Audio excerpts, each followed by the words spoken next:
youth are going to youth are planning and going to abroad and earning money just it is selfish thing. Nowadays youth are like robots which are implemented a program just have to go to foreign and earn money. Why you don't have to go to foreign? Why you don't have plan to be settled in India? Because the foreigners have become paradise. When did you turn to India paradise? India ఎప్పుడు develop చేస్తారు? ప్రతిదానికి నేను అమెరికాకి వెళ్ళిపోతాను, అమెరికాలో software company పెట్టాలి. ఎప్పుడు మన ఇండియాని ఎప్పుడు డెవలప్ చేద్దాం? ఎప్పుడు చేద్దాం? పాలిటిక్స్ గురించి కూడా మాట్లాడారు. పాలిటిక్స్ లో మమ్మల్ని పేరెంట్స్ వెళ్ళొద్దంటున్నారు, ఇంజనీరింగ్ కావాలనుకుంటున్నారు. ఇలాగే పోస్ట్ చేస్తుంటే అబ్దుల్ కలాం ప్రెసిడెంట్ అవుతాడా? అబ్దుల్ కలాం కూడా సైంటిస్ట్. ఇందాక సైంటిస్ట్ రిజర్వేషన్ లేదు కావాలన్నారు. సైంటిస్ట్ రిజర్వేషన్ అవసరం లేదు. నిజానికి సైంటిస్ట్ పొలిటీషియన్ అయితే వాళ్ళు ఏ కనిపెట్టారు? పాలిటిక్స్ లోకి వచ్చి వాళ్ళు కనిపెట్టి వాళ్ళు ల్యాబ్ లోనే ఉండాలి.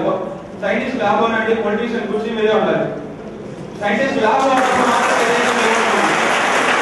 వచ్చినప్పుడు పొలిటీషియన్స్ అంతా త్యాగం నుంచి దేశాన్ని కాపాడాలని శాంతి నుంచి వచ్చారు. ఇప్పుడు మాత్రం పొలిటీషియన్స్ ఎలా వస్తున్నారా?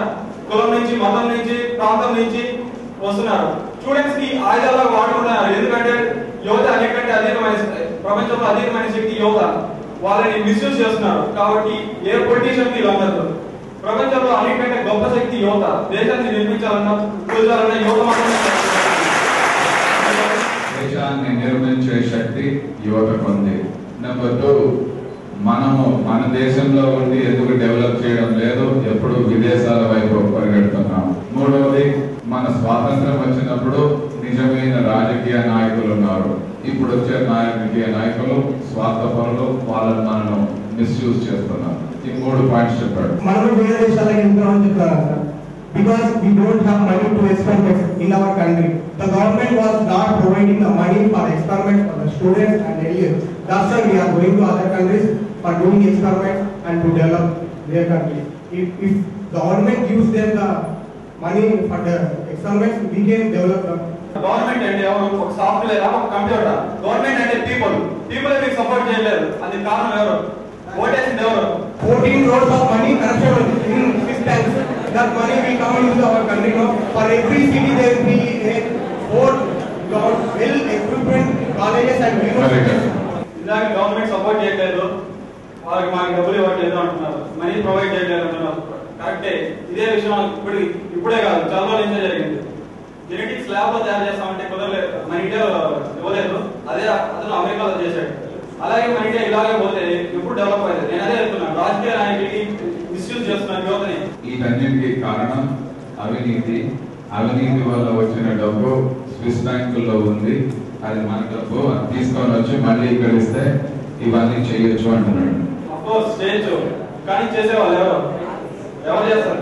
యువత ఎప్పటి నుంచి వచ్చింది? యువత ఇప్పుడు మాత్రమే ఉన్నారు. యువత ఇప్పుడునే వల్ల యువత ప్రపంచం మన ఇండియాలో 120 కోట్ల మంది జనాభా ఉన్నారు. వాళ్ళలో ఎంతమంది యువత ఉన్నారు? దాదాపు 30% విద్యార్థులు చెప్పారు. 30% అయితే ఎన్ని కోట్ల మంది మీలాగే చదువుకుంటున్నారు అందరూ. ఇప్పుడు ఇంజనీరింగ్ ఈ రోజు సెమినార్ నుంచి బయటపోతే ఎంతమందికి ఈ విషయం గుర్తుంటుంది అనే విషయాన్ని గుర్తుపెట్టుకోవడం కాదు, ఈ విషయాన్ని ఆచరించాలి. రోజు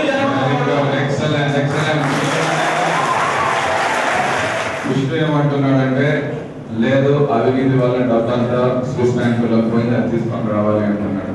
ఎవరు మారుస్తారు అంటే యూత్ మారుస్తారని మీరు ఆడియన్స్ లో అంటున్నాడు. దానికి సునీల్ క్లియర్ గా జవాబు చెప్పాడు. మీరందరూ ఇక్కడ మీటింగ్ లో మాట్లాడతారు. After you leave the 4 walls of this hall, how many of you will even remember this discussion or debate? దానికి not even 10% raise their hands. Correct? Only 10%. ఎప్పుడు పాలిటిక్స్ వాళ్ళు పాలిటిక్స్ లోనే ఉండాలి, సైంటిస్ట్ పాలిటిక్స్ లో రావద్దన్నాడు. ఎప్పుడు కానీ రాజకీయ నాయకులు వాళ్ళ ప్రాంతాన్ని, కులాన్ని, లేక వాళ్ళకి సంబంధించిన మనుషుల్ని ఇంప్రూవ్ చేస్తారు. అదే ఒక సైంటిస్ట్ రాజకీయ నాయకుడు అయ్యాడంటే ఆ దేశ అభివృద్ధికి ఉపయోగపడతాడు, ఒక ఉపయోగపడే ఆలోచన చేస్తాడు. ఈ రాజకీయ నాయకుడికి ఎప్పుడు చూసినా వాళ్ళ కులాన్ని అభివృద్ధి చెందాలని ఆలోచిస్తుంటాడు. ఇటువంటి వాళ్ళు రాజకీయాల్లోకి రావాలి అని కొంచెం మంది అంటున్నారు, రావద్దు అని కొంచెం మంది అంటున్నారు. ఈ టెక్నాలజిస్ట్ కానీ, సైంటిస్ట్ కానీ, టెక్నోక్రాట్స్ కానీ రాజకీయాల్లోకి రావాలి అనేవాళ్ళు ఎంతమంది ఒకసారి చేయొద్దండి. రాకూడదు అనేవాళ్ళు చేయొద్దండి. చిన్నప్పుడు మమ్మీ డాడీ నేర్పిన మాటలు ఈరోజు మనం మాట్లాడుతున్నాం అంటే వాళ్ళు ఎలా నేర్పించి అలానే ఇలా కూడా అంతే కదా.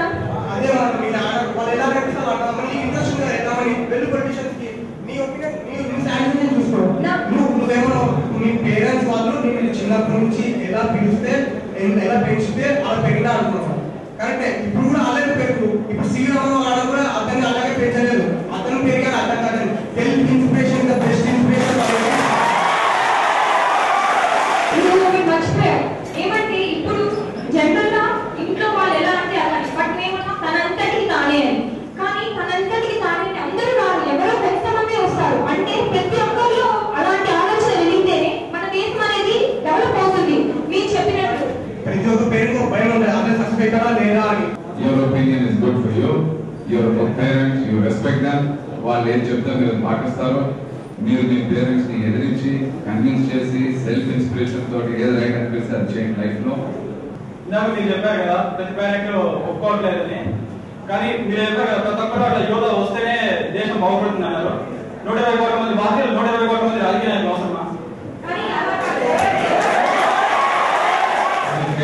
స్పీకర్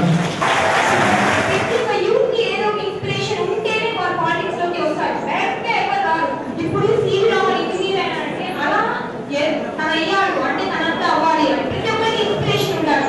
అలాంటి ఇన్స్పిరేషన్ ఇస్తే ఎవరో ఒకరు వస్తారు పాలిటిక్స్ లో జాయిన్ అవ్వడానికి. అలాంటి ఇన్స్పిరేషన్ ఇవ్వగలిగితేనే మన దేశాన్ని మనం బాగా డెవలప్ చేయగలుగుతాం. ఇన్స్పిరేషన్ అంటున్నారు. ప్రతి ఒక్కరు గొప్పవారు కావడానికి ఇన్స్పిరేషన్ అవసరం. ప్రెసిడెంట్ అబ్దుల్ కలాం ఎవరి ఇన్స్పిరేషన్? ఎవరు ఇన్స్పిరేషన్ అవసరం లేదు. రావాలని స్ట్రాంగ్ డిటర్మినేషన్ బండికి డిజైర్ ఉంటే చాలు రావచ్చు. బాగా మాట్లాడినందుకు